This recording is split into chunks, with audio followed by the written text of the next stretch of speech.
Hello and welcome to Rob's Rules, where the rules are simple. They are ours. I'm here, you're there, and today I'm going to do a review of Minamata. I've been trying to push the movie on Twitter, I've been trying to push the movie here on YouTube, and today we're going to go over it. So spoilers are ahead, but before we do any spoilers, I'm going to give you the non-spoiler review. What I mean by that, if you've never watched any of my reviews before, basically I'm not going to tell you what the movie's about. And then I'll say, when I say spoiler, then I'm going to get into the movie. So, real quick and simple. You know the premise. You know that the waters were polluted. And and Eugene goes there because they need national coverage. Quick, simple plot. The movie is very powerful and very, very sad. It's hard to watch people suffer. And you're going to see that in this movie. And it's tough. It's tough mentally, and I can't imagine, because I am suffering physically, but they were in a way worse of a situation than I was with the Minamata disease. I suggest go see it. It's a very good movie. Johnny Depp was fantastic in this movie. And that's it for the non-spoiler review. Now, you've been warned. I'm going to talk about the movie in its entirety. Okay. That was your chance to stop it there. And please comment if that's all you're going to watch. And like and subscribe and all that stuff. I appreciate your support. Now for the spoiler part. For those who've seen it or haven't seen it. Here we go. It starts off with W. Eugene Smith, a famous photographer for Time Life magazine. At this point in his life, it's 1971. He's in New York, and I believe it's February or January. But anyway, it's early 1971. He's in his New York apartment, high rise. He lives, probably apartment building.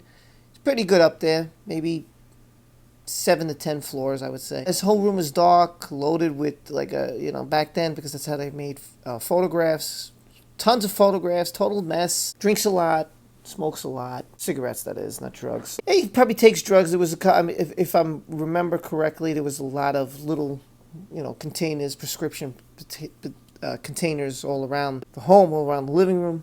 He doesn't really care about life anymore. He's going through, I think, a depression. Doesn't really care anymore. He's done. And the reason for his depression is because he hasn't seen his kid. And because when he was working for Time so much, he was all around the place. He was never home. And he missed all the years. And you can't get those back. You can't go back in the past. And, and I'm sorry he doesn't do it. Doesn't cut it. So, it was, his son wasn't talking to him at the time. So, he's really in a funk.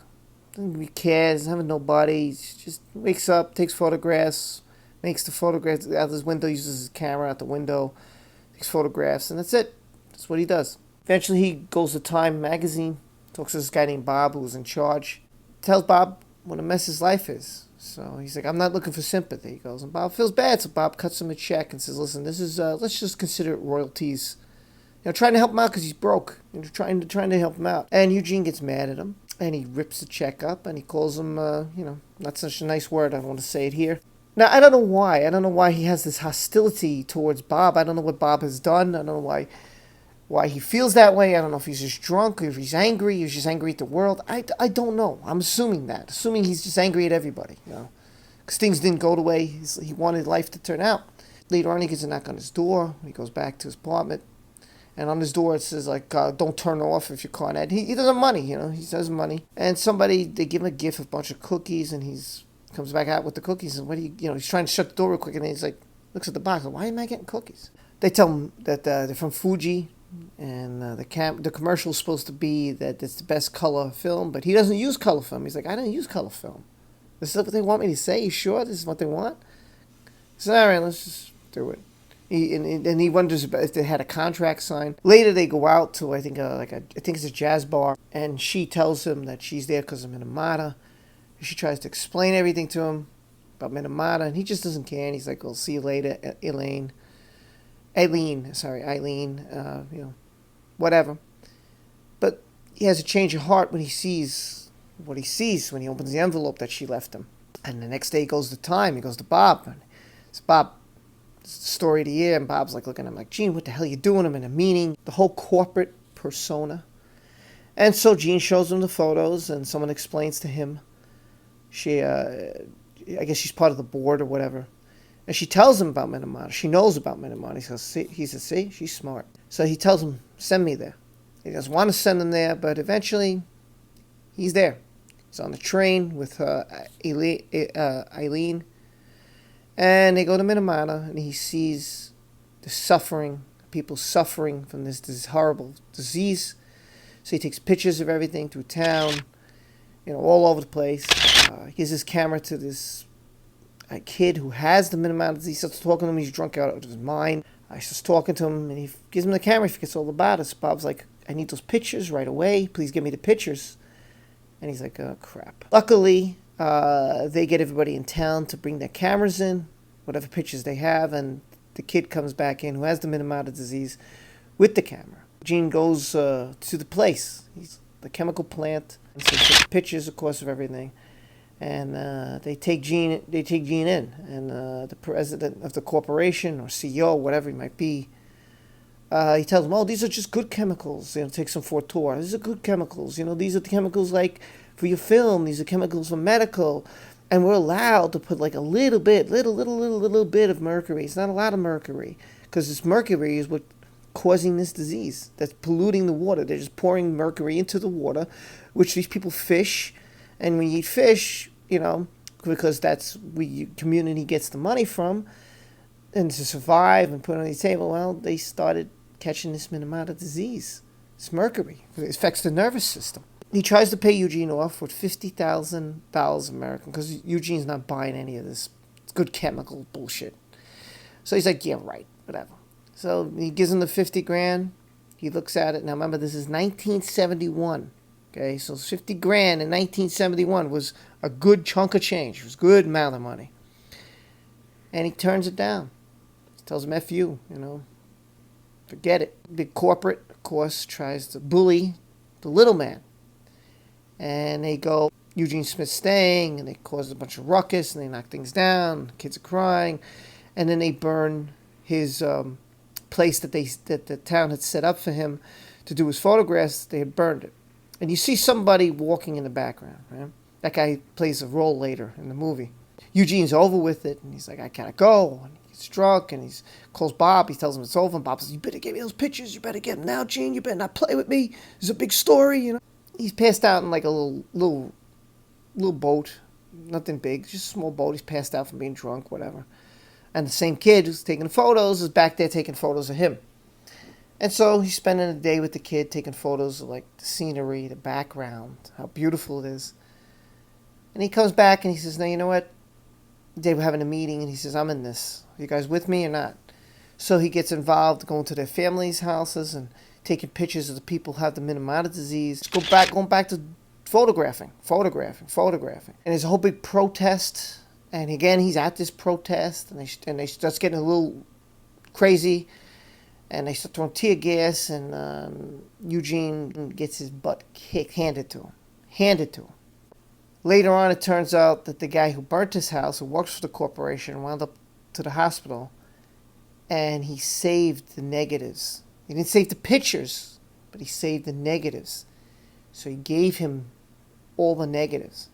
Now, I didn't understand any of the Japanese, and there was no subtitles when I was watching the movie, so it made it very difficult. A lot of parts I couldn't understand exactly what they were saying. But basically, he's got all the negatives, and he goes to Time, and he sends it to Time, and Bob's can't believe he got it. And they get exposed, and they have to pay. They wound up paying, the court rules, like the biggest sum of money ever. And they have to pay all the living expenses, medical expenses for all these people who are affected in Minamata. And there's still people today suffering from this horrible, tragic disease. I wound up getting married to Elaine, by the way. He got married in 1971, and he died in 1978 due to the injuries he suffered from the beating he took at the power plant, at the chemical plant. So it's a sad, powerful, really great movie. Johnny Depp was fantastic as W. Eugene Smith. I really enjoyed it. Like, I enjoyed City of Lies. I really, really enjoyed it. It really hooked me. It got me in. And I hate to see people suffer. I thought it was horrible. And this is what big corporate does to the little people. It's all about greed and money. Fortunately, that's what this life is about. But this movie taught me two things. A couple of things besides big corporate, I should say. That was one of the things. The other thing was, if you're with your kids, cherish your time with your kids. And I try to tell everybody this. Try to cherish whatever time you have with whoever you have.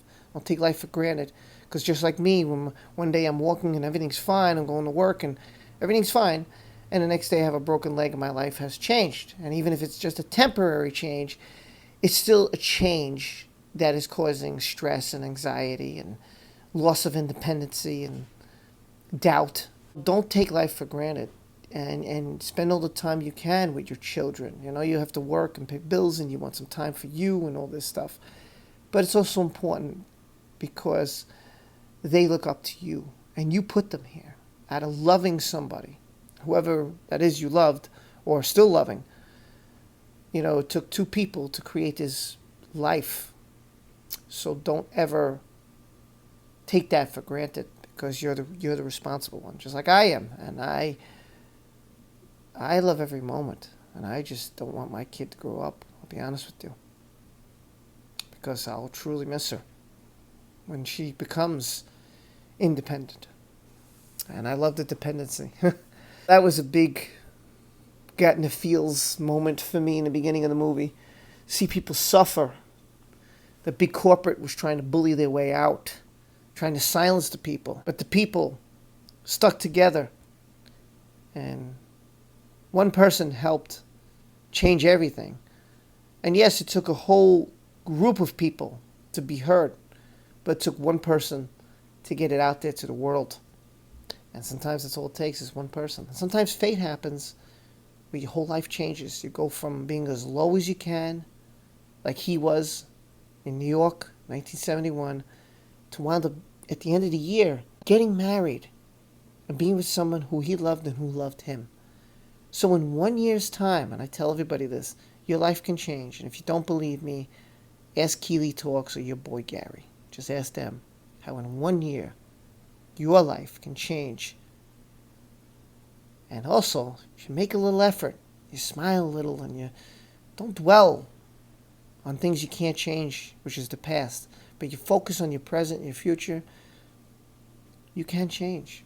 And you can have an even better life than you might be having now. But it comes from you. And that's what I learned. Great movie, very powerful. You let me know in the comment section what you think of Minamata. Highly recommend it. Please go see it. Please support Johnny Depp. Please support this movie and get the word out, because this was based on true events. It wasn't just a sci-fi movie. Very powerful, very sad, tremendous movie. I'll see you next time at Rob Rules. Don't forget to hit the like and subscribe. Help the channel out. Hit that notification bell so you know the next time I'm dropping a video about Johnny Depp and Amber Heard, or just Johnny, or just Amber, or who knows, as we roll in to less than 2 months to the trial. Take care, everyone. Thank you for your support.